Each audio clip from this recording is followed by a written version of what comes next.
एमआयएमचे नगरसेवक मतीन पटेल यांना निदा खानला आश्रय देणं चांगलंच भोवलेलं आहे। मतीन पटेल यांच्या अनधिकृत घरावर छत्रपती संभाजीनगर महापालिकेनं बुलडोजर चालवलाय।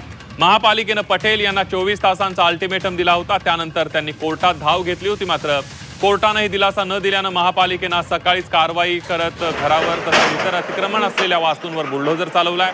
मतीन पटेल यांनी रात्रीच आपलं राहतं घर रिकामं केलं होतं, तसंच स्वतःच रात्रीतून कार्यालय तोडलं होतं।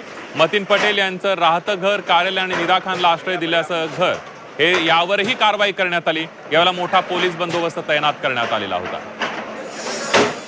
दाखवली झोनल ऑफिसरचा जो काही रिपोर्ट दाखवला तो पण चेक करून घ्यावा लागेल, कारण झोनल ऑफिसरकडे टाउन प्लॅनिंगकडे जी माहिती आहे ती झोनल ऑफिसरकडे नसते।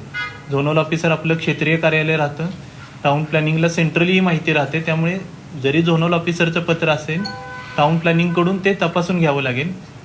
ते तपासून घेतल्यानंतर मग अतिक्रमण विभाग आहे ती नोटीस देऊन पुढची कारवाई करत असतं, तर ती प्रोसेस केली जाईल।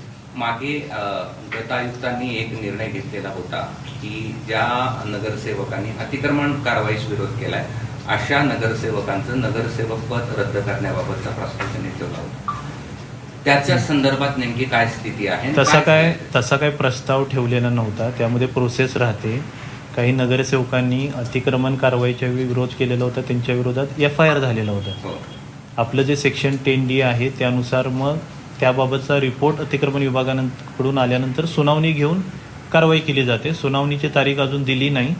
अतिक्रमण विभागाचा रिपोर्ट आमच्या इलेक्शन डिपार्टमेंटकडे आल्यानंतर त्यामध्ये सुनावणीची तारीख दिली जाईल आणि 10D मध्ये जी काही आपण अपात्रतेची कारवाई करतो त्यामध्ये म्हणणं मांडण्याची संधी दिली जाते। मग म्हणणं मांडण्याची संधी देऊन ती प्रोसिजर करून यामध्ये कारवाई केली जाईल। असं तुम्ही आता म्हटले की